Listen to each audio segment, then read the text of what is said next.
welcome back to the channel. Today I'd like to give you kind of a walkthrough tour of True North. It's a 2017 58 with about 1,400 hours on it. As I've probably mentioned before, if you've seen my videos, I really think this 58 to 62 is kind of the perfect size for a couple that are getting into a yacht of this caliber. I'm very comfortable taking this 58 out by myself. Certainly every couple that owns one of these pretty much doesn't have crew and is able to run this boat successfully all by themselves.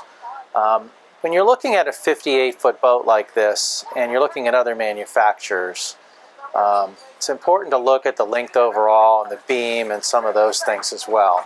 We call this a 58. That has more to do with the real interior living space, not so much the waterline length, but the molded part of the boat, not including the swim platform and the bow pulpit. So this boat's actually 67 feet overall. So when you compare this 58 to say a 55 Fleming or a Katie Krogan 58, you'll find this boat is much larger in every dimension. It's longer, it's wider, it has a lot more room in every space. So a Marlow 58 could probably be compared to a lot of manufacturers' 62, 65-foot boats, the way that they call out those different designs. So let me walk you through the boat. Let's start right here in the cockpit. If you've looked at our 53 before, that has a 17.5-foot beam, and this is an 18.5-foot beam. So this is really the first in the series to have this really beamy aft deck area, and it really allows you to put 3 people here and maybe 3 people in chairs on the front side, giving you a nice dining table for 6 back here. This hard top's been extended. Most people are choosing to do this now. Some of the boats it's shorter, but most people are doing this now so that I have shade and protection from the weather up here. Pretty interesting too, this support tube is not only a support tube, it's also a drain. So there's a gutter system upstairs, and that gutter system directs the water here. It's connected to a hose that goes out right out by the water line. So this is a great living space out here. You're going to entertain out here when the weather's nice. I have a refrigerator and an ice maker as well. I find that this surface is great to set up your drinks and food. We also did a little cockpit station here, so I can actually run the boat from here. I don't do this very often, but it's nice to know it's here. So it is another station that's always included in the Marlow 58 series. Nice wide side decks. Let's go ahead and go down the side decks. Actually, what I'm walking through here is called a wing door. This is an option. It really cuts down on wind and noise when you're running. So when I close this door, it just makes this whole area a lot more secure, a lot quieter, a lot more comfortable.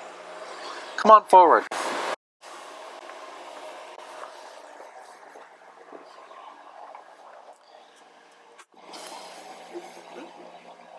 My fuel fill's right here,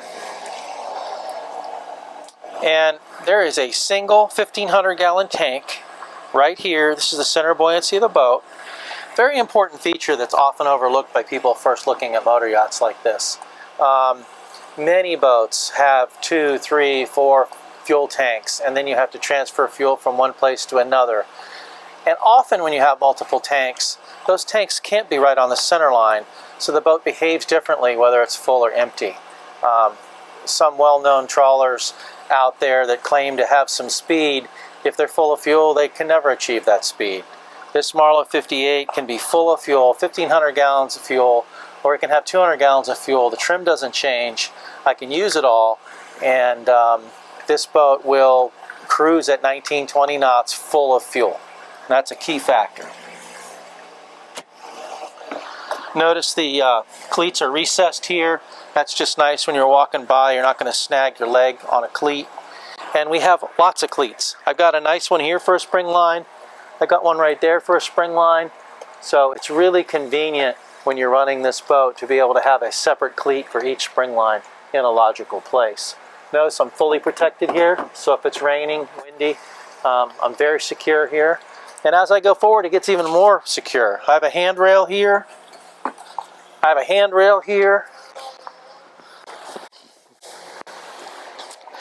And this is what makes this a raised pilot house motor yacht. A lot of boats have kind of a sleek bow with a very narrow side deck and just a rail. Well, if conditions aren't great and you need to move around quickly, this is a much more secure area here. My wife actually likes it when I run the bow line to here, and when we're backing into a slip, we can just put the line right on the piling here. She doesn't feel like she's going to slide out of the boat. Much safer than just being behind a bow rail. Come on around.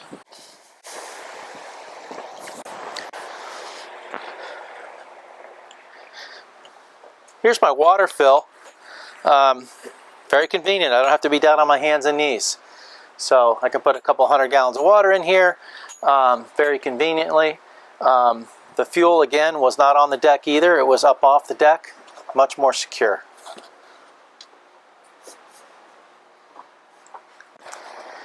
People often ask me what these funny chrome things are. So, bathroom fans, things like that, things we need to vent, we actually put the fan out of the room so you don't hear it. So when you're in the bathroom and you're running the fan, it's not loud. We move the fan up here and we suck the air out.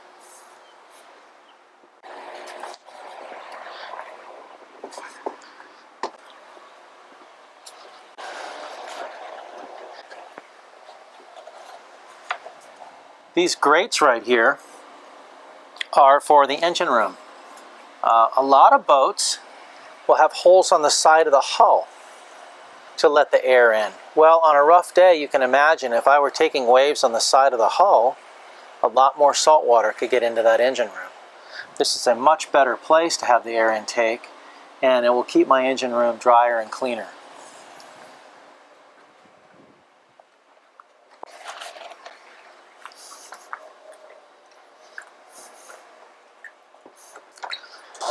I want to show you how these aft doors work. It's such a beautiful day today. The heat finally broke here in Florida.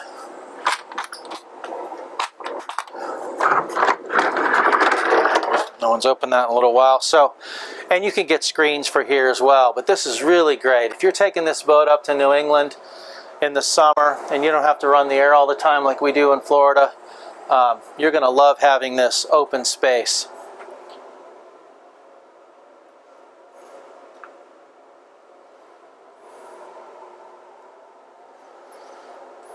All right, come on in and I'm going to shut these doors.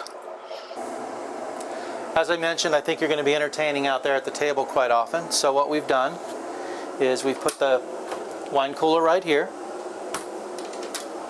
And I have a dedicated ice maker right here.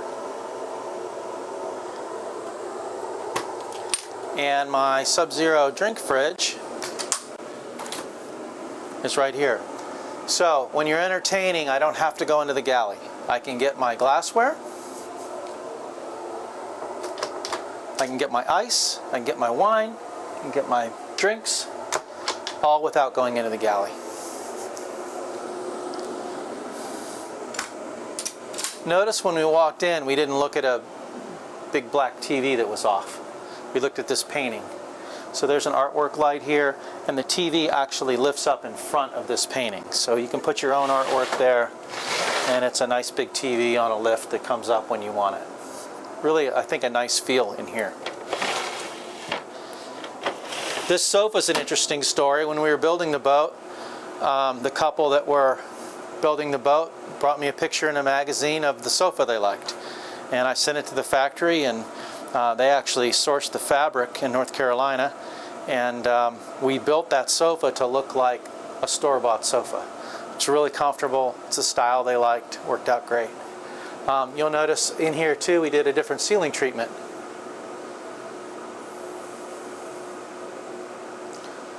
It's kind of a big yacht look. Instead of just a traditional handrail, they wanted this look. We call it a tray ceiling.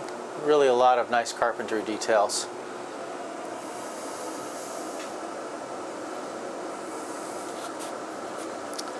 Right here is my main electrical panel. So I won't go over this in too much detail, but I just want to show you how simple it is. if I were about to go out for the day, I would start my generator from right here, and I would switch my house system to generator.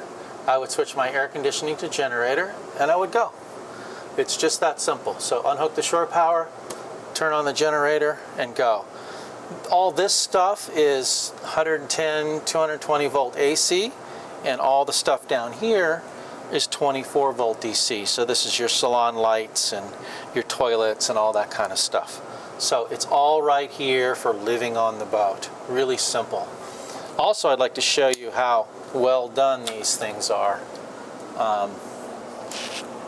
Really, really well done electrical systems in these boats. When you look behind the scenes on a lot of boats, it's not pretty. It's a lot of work to do this. And there's an AutoCAD drawing of every circuit in this boat.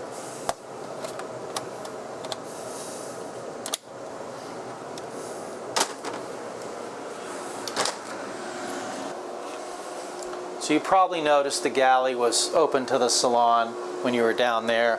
It's also a great feeling up here, being able to see out the front windows and see down into the salon and out the back of the back doors.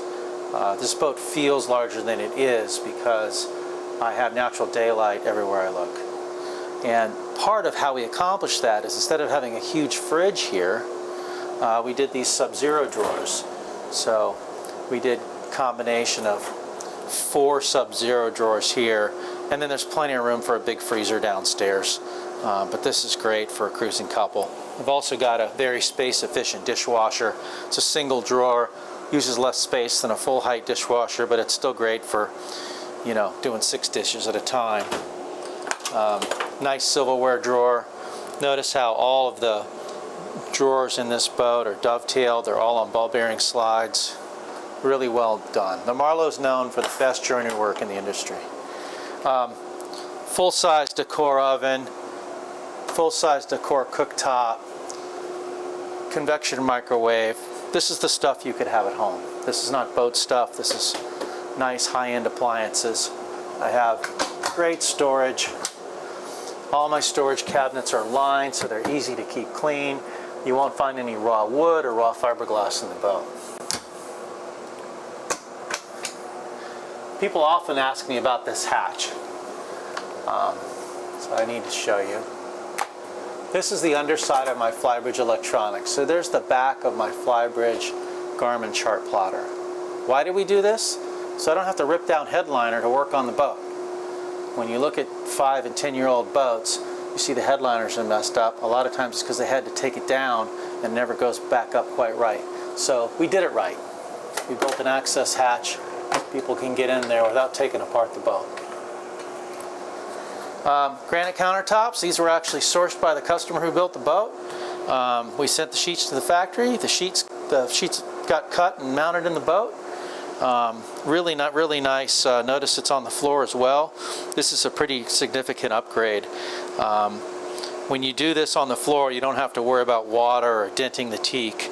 Notice that the tiles are lined by stainless mullions, and those are put in with silicone so that this floor can flex a little bit if it needs to, because we're on a boat. The lower helm. If you haven't had a raised pilot house motor yacht like this before, I think you'll find that, of course, you're in the salon and the cockpit when you're sitting still, but as soon as you're moving, people gravitate to this area. Of course, the Flybridge is beautiful too on the perfect day. It's not always the perfect day. Today it's blowing 25, so I probably wouldn't even go outside today, but I would run the boat from here. And I find socially this works way better than a dedicated pilot house. Some of the other boats you might look at have just a steering station up here, and it's very isolating. I find that socially, when you're on here with your wife and your grandkids and, you know, and you're just doing 6 hours a day, this is great. I can really pay attention, I can see well from here, and I can be part of everything going on. I think you'll really like the lower helm if you haven't had one. I should talk about some of these systems up here. I don't want to go into too much detail again, but basically everything up here is about running the boat. So depth, speed, muffler, camera, stereo, VHF, nav, cameras, intercom. This is all about what it takes to operate the vessel. This has nothing to do with living on the boat. And we've intentionally kept those things separate. So if someone is living on the boat and they need to turn something on, they will know to go to that main panel I showed you. But when you're running the boat, you need to reset something, you know you go here. So this is where all my bilge pumps are, my stabilizers, my batteries, my inverter, everything for running the boat. At the helm here, you know, all of these chart plotters are really good now. And they're all capable of displaying any of the data that's available on the network. So they can all be a depth finder, they can all be a radar, they can all be a chart plotter. I tend to run the depth finder when I'm near shore, and I tend to run the radar when I'm offshore. Of course, run the radar at night. Pretty simple to operate. These work very much like a phone. If you're new to this, don't be intimidated by the electronics. It's gotten way easier in the last 10 years, and if you can use your iPhone, you will figure these out very quickly. A couple things of note, the steering here, notice this beautiful steering wheel. This is teak and that's ebony. The dark wood is ebony. This little stick here people ask me about, that's an emergency wheel, if you will. So if the sensor for this wheel fails and my steering fails, there's a whole nother steering system in the boat. There's another pump, and this is another device to tell you to go left or right.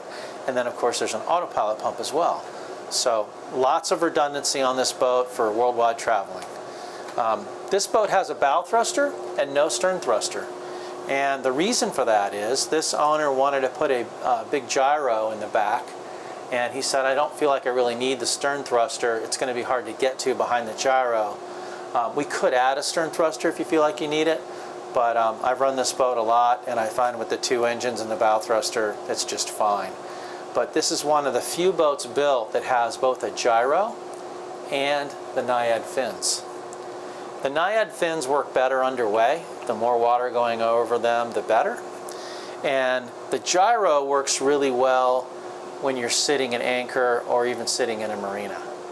So having both is really nice. The original person that built this boat was plagued with seasickness, and he said, I just want it to be as good as it can be. He told me a great story that he was in a nice marina in the Bahamas, and it was blowing like crazy, and all the boats were bouncing around. And he ran that gyro for 4 days, and he said it just made this boat rock solid. So really a nice combination to have. There's a little screen up here I want to show you.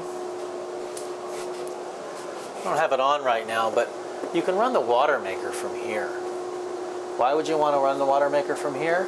Well, once you know the water maker's working well, and you've been down there to check on it, you know, this trip, it's usually up here, the galley, when people are doing laundry and they're doing dishes and stuff like that, that they end up low on water. You check the water tank. So from this panel, I can turn on the water maker and I can say, hey, make 200 gallons. Or I can say, run for 2 hours. So really convenient to have this here and not have to go in the engine room. Now, most of the time, I still go down there and make sure nothing's leaking. I still check on it. But this is a really nice option to have. Let's go down below. The Marlow 57 and now the 58 have really evolved over time. The earlier boats were a thwartship master and set up with 3 staterooms and 2 heads.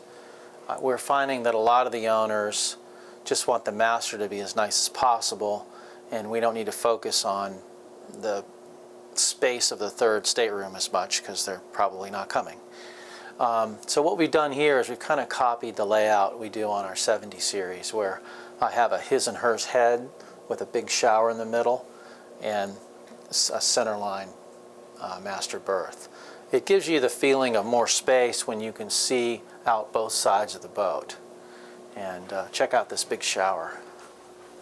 When we talk to the clients, they all tell us, you know, if I'm going to live on this boat for weeks or months, you know, having a really nice bathroom is kind of the key.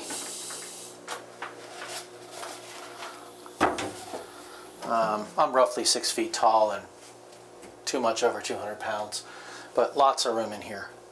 Nice big shower. This head is cream of marble. We've put it on the floors as well, just like the Galley, so you really don't have to worry about water as much as if it was an all wood floor. Really a nice setup. And of course the other side is just like this. I'm going to show you some of the storage in here.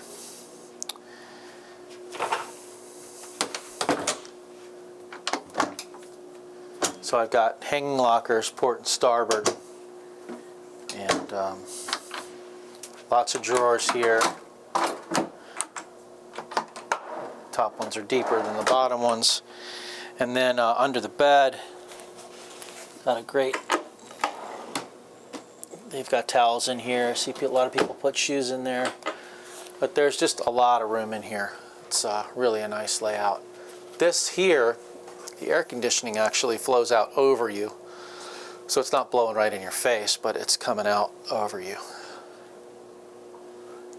These port lights, they chose to make them non-opening when we built the boat, Southern boat. It's a no-cost option when you build a boat to make these opening or non-opening. Let's go forward to the VIP. People are always struggling with which size boat is better for me.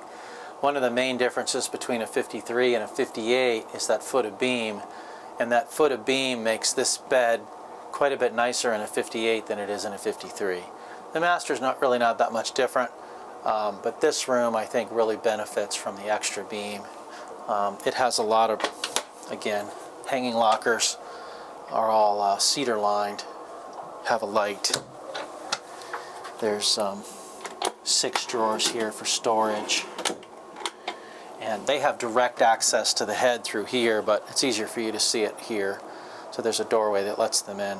So this boat was built, instead of having a third stateroom over here, it has a huge head, and then we have a smaller bunk area over here. Still great for, 8-year-old grandkids for a week.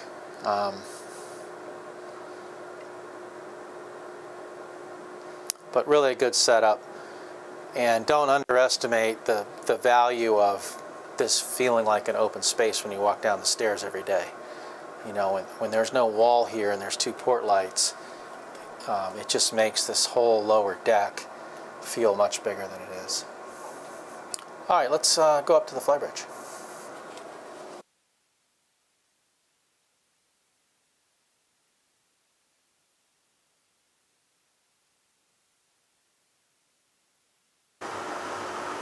All right, welcome to the Flybridge. I think what I'd like to do is kind of show you my view from here. We're going to put the camera right at my eye level, so it's like you're looking out as I am. You can see here, I can see the anchor. I've got great visibility all the way around. So I tend to dock and undock from here at least. I just like the height to see what's going on around me. But once I'm 3 miles off the beach, and it's, if it's kind of hot, it is air conditioned up here, so you can stay up here, but I tend to go down the lower helm when I'm just cruising a lot, and I come up here in the beginning of the day and at the end of the day, but everyone's different. Great seating up here. This is all air conditioning here. These are really nice air conditioners, and there's a big air conditioner in the back here. So part of what I really like about air conditioning this space is I can leave these cushions out. Don't have to put them all away all the time, and they stay nice because it's nice and dry up in here. We just redid a lot of this plastic, so it's in really good shape. And I have a nice drink fridge here, very similar to the one downstairs. And out back I've got a grill.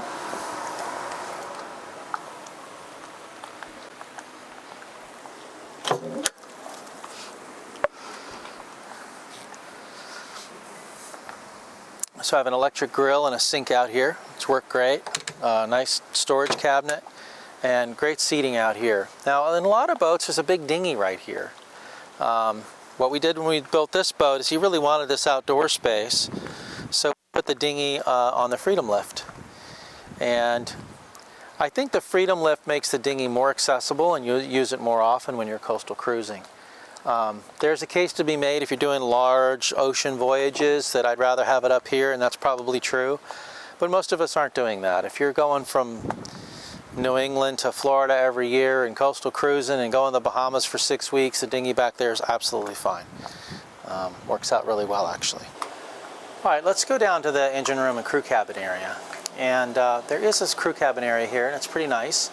I know a lot of you think you'll never use crew, but it's likely you will.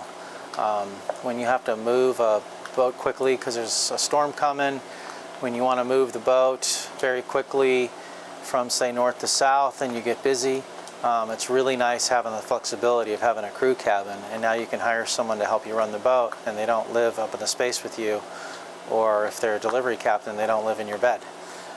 So come on down below. This is a really great access to the crew as well. So very secure, even on the roughest of days, it's very secure to go in this way.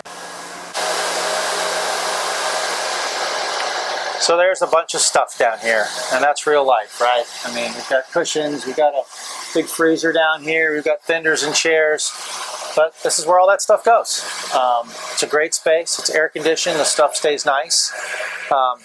I've got a great head here for the crew, which has a drain in the floor, so when you have wet dock lines and wet fenders, I dump the stuff right here. Back here in the back, you can see I've got a really nice tool chest. Sorry it's a little messy, but this is real life, right? Got a great transom door, so when caterpillars come in to work on this boat, they can come and go from here. They don't have to go down those stairs. Now, I don't know if you can see down here, but look way down here, you'll see a sphere. That's the gyro. So that gyro works when you're anchored, it works when you're in a marina.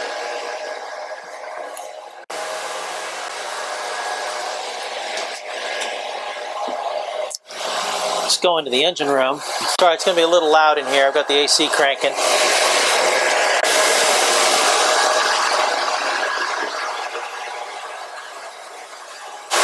These are C18s at 1,015 horsepower. Really strong motor.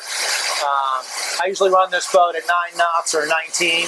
It'll do 26, but it really likes that 20 knot cruise.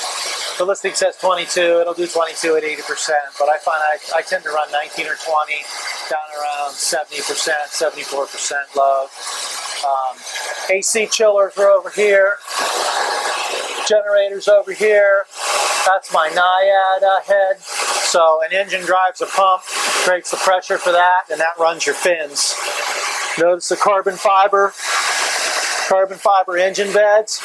The old stainless engine beds we had were 550 pounds a piece, so we saved over a ton of boat just by going to carbon fiber there. Dual fuel filters for each engine, the generator. Here's my fuel tank. Again, one big tank. It goes all the way to the ceiling. It's 1,500 gallons for one tank. Just like your car, fill it up and use it. No transfer pumps, no changing valves. Much simpler system. Also, all the tanks in a Marlow are epoxy fiberglass tanks, so we don't have any metal tanks. Problem with metal tanks is they all corrode. Epoxy fiberglass tanks, the way we build them, will last many lifetimes. Back here, you'll notice the shaft system. So instead of having a cutlass bearing, I have a thrust bearing there, and that's an oil-filled shaft. Reduces friction. I don't have a dripping dripless shaft seal because there's no salt water involved in this whole thing. I want you to watch this with my hand. Try this with any other boat. I'm spinning a 38-inch propeller, I think it is. Those are U-joints like you'd see on a big diesel truck. And I can spin that shaft because there's no cutlass bearing at the end. It's all ball bearings and lubricating oil. Much more efficient system. I can also isolate the engine better. Now my engine's on softer mounts because I'm on a thrust bearing. And I don't have to align my engine because I have U-joints. They actually tell us not to perfectly align the engine because you want those U-joints to move just a little bit so that they lubricate themselves. Back there, I'll show you this. Here's my blue water maker. Remember I showed you the remote panel upstairs? That's the actual water maker itself, and that's the same panel you saw upstairs. So once you know everything's good, you're on your Bahamas trip, I would come down here and watch it run for 15 minutes the first day, and once I see that it's made water for 2 hours, I'd be pretty comfortable starting it the next day from the galley. Still come check on it though.